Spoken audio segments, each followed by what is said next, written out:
Cooking from the Heart is brought to you by Sentara Cancer Network. For more information about cancer care at Sentara, call 888-220-2214.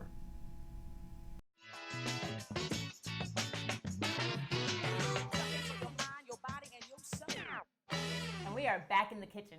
I had a fantastic time earlier this week learning how to shop for really healthy food at a typical grocery store. And I am ready to take that knowledge and put it into action. Now, here to help me today, I have a very special guest. I have Dr. Goudar, who is from Virginia Oncology Associates, which is part of Sentara Cancer Network. Thank you, Dr. Goudar, for joining me. I'm so excited to have you here today. Me too. Are you ready to do some cooking? Yes.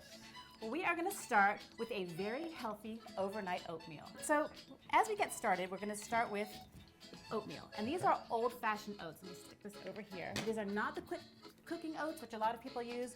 You need to use the old-fashioned. And it's very simple if you remember a quarter cup. That's kind of our main measure. So I'm going to ask you to put a quarter cup of these oatmeals into each of these little mason jars. And these are going to be great because you're going to shake it up at the end and pop them in the fridge. It's super simple. Oatmeal first, a quarter cup. So tell me, doctor, what exactly is an oncologist? So a medical oncologist is someone who takes care of patients who have cancer. And most of what we do involves seeing patients who have cancer and chemotherapy treatment. But my role is a little different. I'm actually a cancer prevention specialist. So most of my patients don't have cancer. They're at higher risk for some reason. It could be family history, it could be genetic mutation. And our goal is to focus on screening and prevention and trying to keep them from ever needing chemotherapy. Great. Well, as we continue with our oatmeal, the next thing we're going to add are chia seeds. And these are these little tiny seeds. They are incredible. They're a superfood. And what they do is they suck up water, and they about 20 times their weight in water. And they become kind of a gel. So if you can add 1 tablespoon to each of those. Another thing, I would start with a tablespoon or maybe even half a tablespoon when you first start eating chia seeds, because your body is adjusting to all this fiber.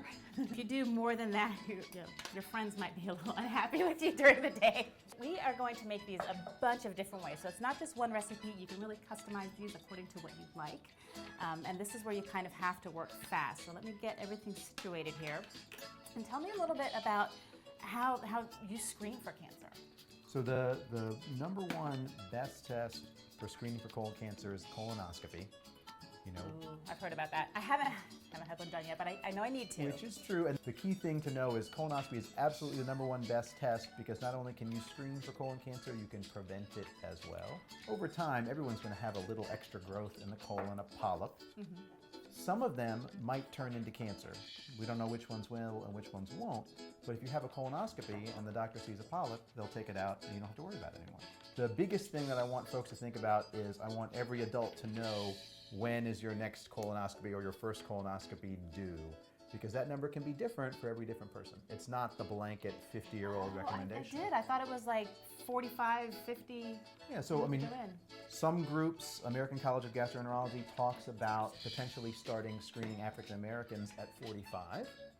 But the biggest driver of whether you need a colonoscopy sooner is if there's a heavy family history of colon cancers or related cancers, or if you have some kind of concerning symptoms. Oh, great. So to this chia and oatmeal, we're going to add a quarter cup of milk. You can use regular cow's milk. I like to use either almond milk or cashew milk, because cashew tends to be a little more creamy than almond milk. But they're fewer calories and they do have a lot of calcium. So if you wouldn't mind pouring a quarter cup, this is almond milk, in there. And then to that, we're going to add a quarter, just scoop it on in there, a quarter cup of yogurt. All right, it gets a little messy. And then this is my favorite one. I call it my pina colada oatmeal. You're going to add to that a tablespoon of shredded coconut. And shredded coconut does tend to have more sugar. Does it need to be packed? No, that's fine. But since you're only adding a tablespoon, it's not so bad. And then we're going to get that quarter cup again. We're going to add a quarter cup of pineapple to that. And then for a little added sweetener, I like to add maple syrup. You can add a couple of teaspoons if you want. I like one. For me, it's enough. And then we're going to close her up and give it a shake. You can stir it if you like. You can shake it. But the nice thing about these little jars is you close them, and that's it. You're going to put that in the fridge for about 6 hours. And you can see the little dark spots. Those are the chia seeds, and those are going to get big. But everything's going to get nice and soft. That oatmeal is going to get soft and really infused with the flavor of the pineapple and the coconut. So let's just put together a couple more. So what might be some signs I would look for that would, cause alarm and make me think I need to go to the doctor and check this out? One of the main signs is abdominal pain. Oh. Or changes in having bowel movements. Changes things like more constipation or pain with having a bowel movement or blood in the stool. Oh, that's scary. Okay, so now we're gonna do one that's a little bit different. I'm gonna add some cocoa powder, actually. You're gonna add some cocoa powder to that and give it a stir, and that's just gonna give it a nice chocolatey flavor. One thing you can do is you can take flavored yogurts already. I'll give you that to stir it with. And really mix it in because those chia seeds are gonna start to get a little hard. And how much cocoa powder is this? That was 1 teaspoon. And since that cocoa powder can be a little bit bitter, I'm going to add a little bit more of the maple syrup. And then if you can add that milk in there, almond milk, there. But yeah, I like to use raspberry yogurt sometimes or strawberry yogurt. Just put bananas in there. And then you don't have to put any sweetener at all because that yogurt is pretty sweet. To that, speaking of bananas, I'm going to add, about a 1/4 cup. You can always add more of the fruits if you want. I just kind of like to do about a 1/4 cup of each because I don't want to add too much sugar. You can overdo the sugar and fruits as well. So I like to kind of keep it relatively, no more than 1/2 cup for me. And then I'm also going to add a tablespoon of almonds to give it a little bit of crunch because the bananas are really soft, and so I like to have a little bit of something in there. So I'm going to pull this out, and let's get the lid on there and shake her up. We're almost done. That was quick. They took me a little while to get used to because you think of oatmeal and you think it's going to be nice and hot, but they're cold. You pull them right out of your fridge. But after probably the second day eating them, I was hooked, and I have to have them every day. Let's get going on the last one. This one is a little bit different because we're going to use, instead of the yogurt, we're going to use applesauce. So this is a 1/4 cup of applesauce. It's the same amount as you would use for the yogurt. I'm just going to dump that in there. My spoon's a little bit dirty, but that's okay. A little chocolate never hurt anyone. Okay, and to that I'm going to add a 1/4 cup of apples. If you wouldn't mind just kind of, I think that's just a little bit over a 1/4 cup, so you can dump that whole thing in there. Oh, I almost forgot. Because this is applesauce and not yogurt, I am going to add a tablespoon of this almond milk to it, just to give it a little bit more liquid. And the applesauce is actually a cinnamon applesauce, so it has a really nice flavor to it. And we're done. You do the honors, and yogurt hand. I'm going to clear this off while you do that a little bit. Some room. What can you tell us as far as preventing it? So one of the biggest things we talk about is exercise. And the spoiler is that things to help you prevent colon cancer is basically what your mother told you when you were growing up. And now it just comes recommended by people like the American Cancer Society. So yeah, when it's your mother, you just never really give it too much credence, right? But it turns out she was right. So it goes fast. 2.5 hours of exercise per week, ideally. Split up any way you want. It could be 1 marathon day. It could be 20 minutes every single day.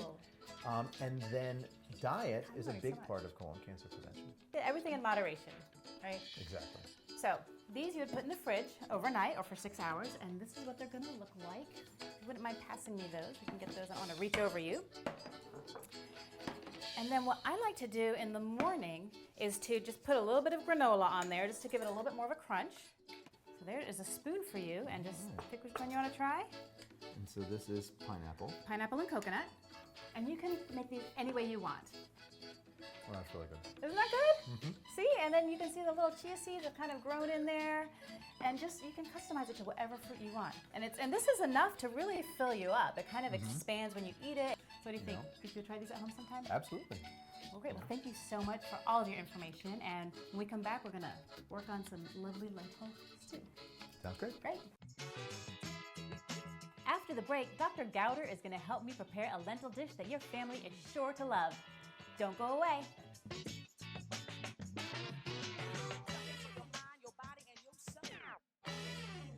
Sentara Cancer Network. I put off my colonoscopy thinking I'd never get colon cancer. When I heard the diagnosis, I knew I needed the nationally accredited Sentara Cancer Network. Because when it comes to treating colon cancer, it takes a network of trusted physicians with a proven track record and advanced technology and treatment, like minimally invasive surgery and clinical trials. Skill, experience, technology. The 3 words to remember for one you never want to hear. To learn more, call 888-220-2222.